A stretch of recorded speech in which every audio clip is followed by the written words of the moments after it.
1998 Toyota Corolla VE 21-year long-term ownership review.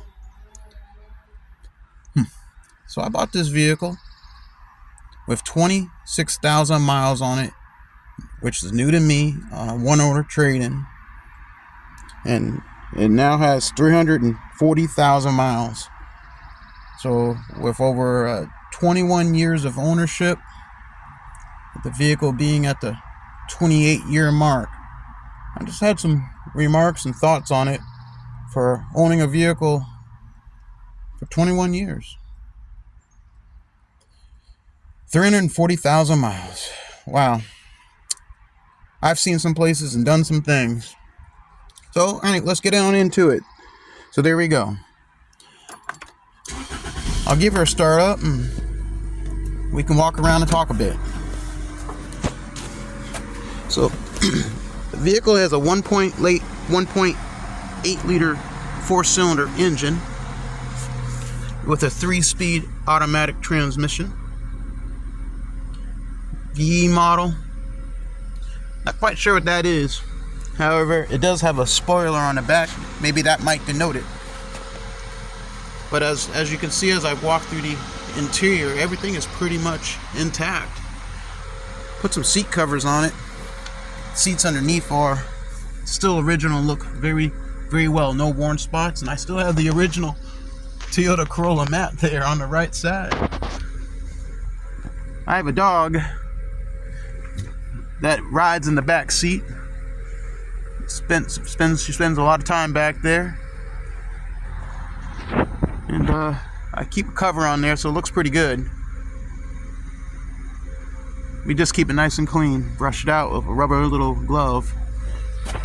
And the upper roof up there, we had that replaced one time. The overhead console there, or what do you call that? Anyway, that was replaced. The door handles, ironically, inner door handles, they would break, so they've been replaced twice. You know, good old ordering those online and you can replace those. And I actually had to replace the key ignition switch, only because the original key that I had, the blank, finally wore out after 21 years, so I replaced the ignition switch and I had it rekeyed. Did that myself. It was about a half an hour job. Just bought the key set and everything, I think, from Amazon.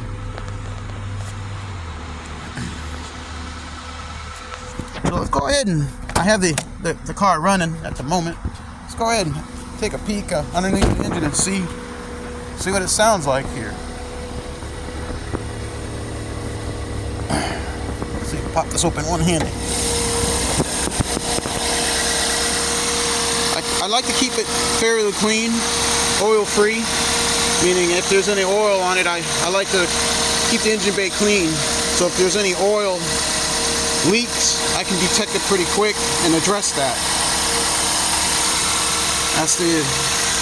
Some people say, just keep the oil in there, it keeps everything lubricated. Well, if you have leaks, you can't see it with the oil covering up. So I can quickly spot things if there's a valve cover gasket leak or something of that nature. So over 21 years, that windshield washer fluid container wasn't replaced. It was cracked. Replaced that, and I've probably replaced the alternator twice in the vehicle's ownership lifetime, and the serpentine belt 3 times as well. The battery, last time I replaced it was in 2024. I've gone through about 3 batteries. And just regular maintenance on this engine. Nothing, just, follow the scheduled maintenance on it. I've used NGK spark plugs and benzo. I used probably 3 spark plug changes with their coil, with their spark plug wires. Flushed the radiator about twice. It's the original radiator, and I should say again, it's the same original engine with the transmission. Haven't gone into the engine as of yet. Yeah. Walking down memory lane. So, as I'm doing this video, and this is probably the third one in the series for posterity's sake, I always have to try to remember what I've said in the last ones, and maybe if there's something new I can say in this one. I'd probably say, honestly, nothing really too much has really been done or of major concern. I've probably, it was May of 2023 when I did a 300,000 mile review, and since then I've repainted the car using aerosol cans. In that video you might have seen a lot of the paint peeling on the front. Well, in August of 2024, which I have a whole series on me repainting this car,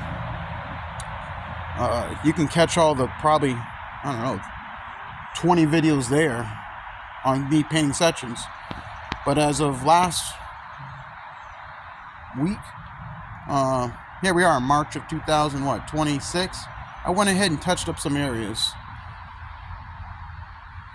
with repainting it. So at 10 feet away, the car looks great. 10 feet away, right?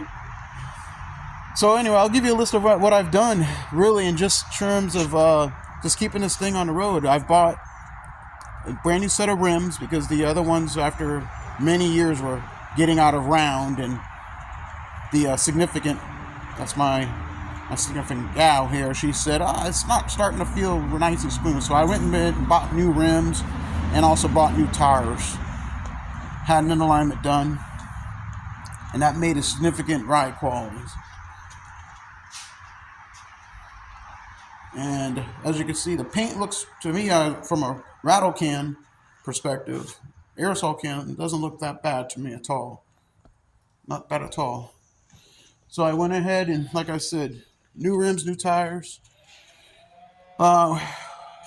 This year alone, I've done both axles, CV axles, using direct import axles from, that's the brand.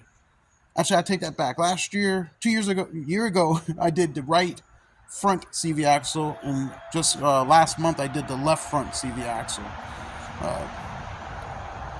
It was at, when you're driving at 70 miles per hour, I was starting to feel a little bit of shimmy and shake.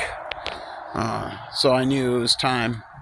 So with that axle being replaced, the car drives 85 miles per hour, no shaking. Not you have, and no humane person should be driving at 85 miles per hour unless you're trying to overtake a transfer trailer. But she lately drives at 60 miles per hour.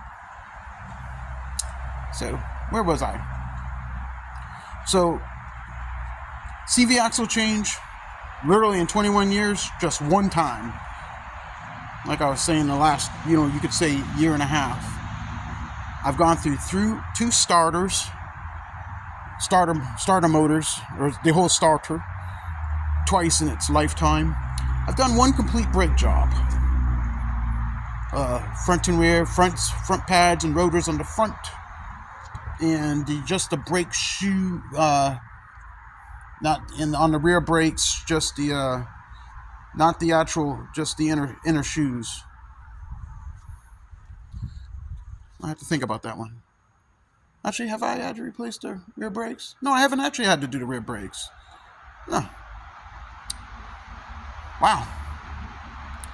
Let's see. What else have I done there? As I'm sitting here thinking, I'm just really trying to give you a list. I've written everything up pretty much in the comments. If you want to look in the description, I have a whole list of other items I've put in there. But I would just say this car has been very dependable and reliable for 28 years in existence and 21 years of ownership from me. Highly recommend this generation of car. Most of these vehicles, like I say, high mileage vehicles don't become high mileage by accident. They are high mileage on purpose. So this video is dedicated to those who have high mileage vehicles. Like I say, if you take care of your equipment and your stuff, it will take care of you.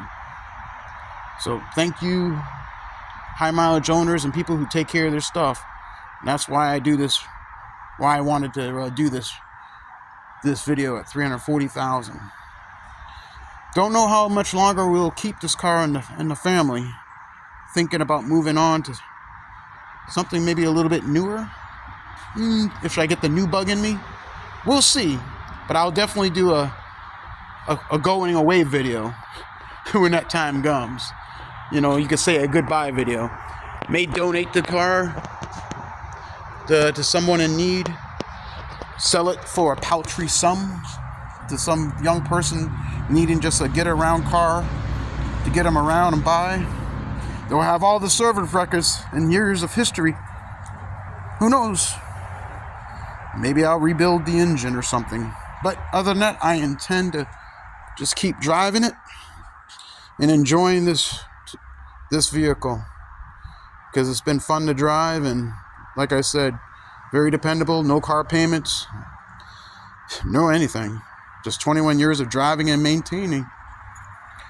So you guys out there, like I always say in Ablecraft, if I can do it, you can do it better. Take care of yourselves. Keep on rolling. Long live your cars. Long live.